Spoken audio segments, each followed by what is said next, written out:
Todo incidente, ya se trate de un delito, accidente, desastre natural, conflicto armado o de otro tipo, deja vestigios en el lugar en el que se produce.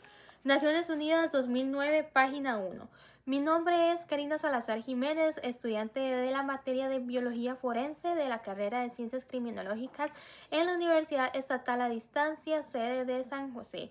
Y en este video voy a estar exponiendo diversos aspectos sobre los elementos pilosos y las fibras, así como su importancia en la biología forense y en las investigaciones criminales. Primeramente se debe de hablar sobre la tricología, la cual es una ciencia que estudia los pelos en caso de animales y los elementos pilosos en caso de seres humanos.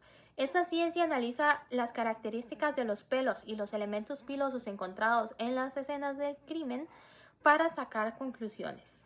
Cabe decir que hay que tener en cuenta la diferencia entre elemento piloso y pelo, pues elemento piloso hace referencia al cabello humano o al vello corporal, ya sea axilar o púbico, y pelo hace referencia a aquellos pelos de origen animal, ya sea de oso, perro, gato o de su ubicación mistacal, carpal, entre otros. Ahora, el elemento piloso está formado por tres partes. La primera, que es la cutícula, la cual es la parte externa del elemento piloso y está formada por células que parecen escamas.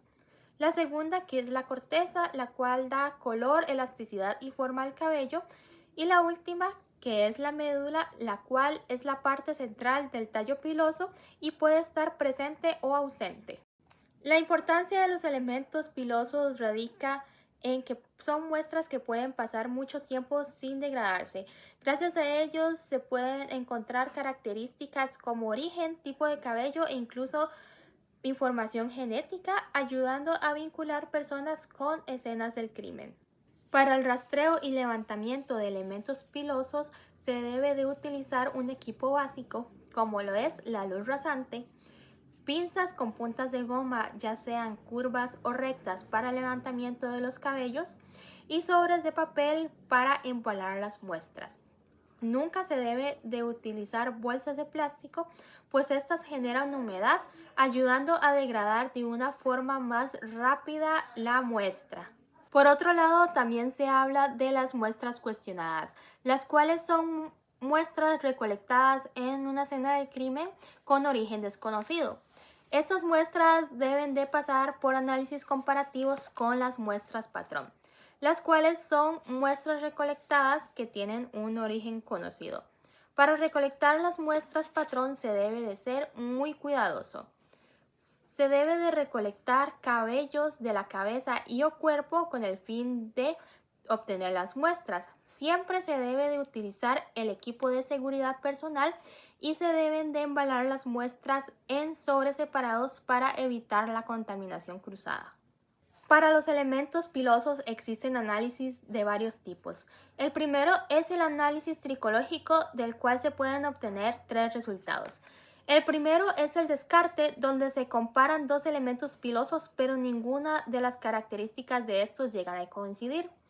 El segundo es el no conclusivo, donde algunas de las características de estos elementos pilosos coinciden. Y el tercero es la inclusión, donde las características tanto macroscópicas como microscópicas llegan a coincidir. Por otro lado, se tiene los análisis de ADN, del cual existen dos tipos, ADN nuclear y ADN mitocondrial. Para los análisis de ADN nuclear se requiere que el elemento piloso tenga la raíz o el folículo, pues ahí es donde se encuentra el material genético. Este análisis ofrece un perfil genético completo. Para el análisis del ADN mitocondrial solo se necesita el tallo del elemento piloso, pues ahí es donde se encuentran las mitocondrias y con este se ayuda a encontrar el linaje materno. Para evitar la pérdida o contaminación de muestras se debe de restringir el acceso a la escena del crimen. Siempre se debe de utilizar el traje de protección personal. En dado caso, se deben de proteger la escena y las muestras de las condiciones climáticas, como sucede en sitios abiertos, y siempre se deben de embalar las muestras por separado, tratando de evitar la contaminación cruzada. Además, siempre se debe de realizar la documentación correspondiente. Llegando al tema de las fibras, estas se definen como estructuras filamentosas, las cuales pueden ser de origen natural o artificial y forman parte de muchos materiales textiles. Como mencioné anteriormente, las fibras pueden ser naturales, ya sea de origen animal u origen vegetal, o pueden ser artificiales, las cuales son creadas por el ser humano, como el poliéster o el nylon. Las fibras son importantes pues ayudan a establecer vínculos entre sospechoso, víctima y escena del crimen, basándose en el principio de transferencia, ya que éstas pueden pasar de una persona a otra o de una persona a un objeto mediante el contacto. Para el levantamiento de fibras se deben de utilizar pinzas con punta de goma.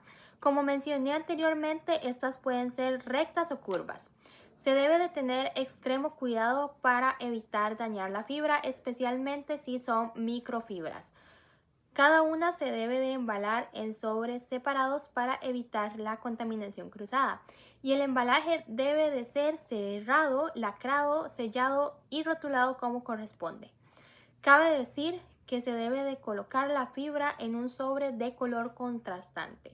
Por ejemplo, si la fibra es blanca, se puede colocar en un sobre de cualquier color excepto el blanco.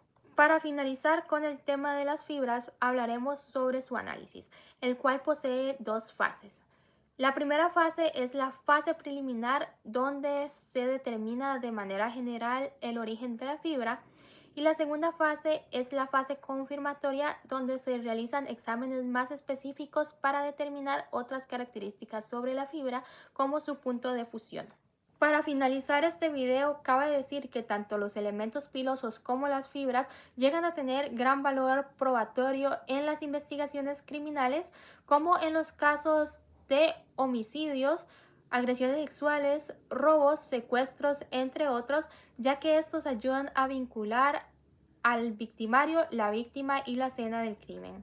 Por ejemplo, en un caso de robo, las fibras pueden quedar adheridas en un lugar de salida, como lo sería una ventana rota. Y en un caso de atropello, los elementos pilosos pueden quedar adheridos en la parte exterior del vehículo. Esto fue Karina Salazar Jiménez, estudiante de la materia de Biología Forense de la carrera de Ciencias Criminológicas en la Universidad Estatal a Distancia.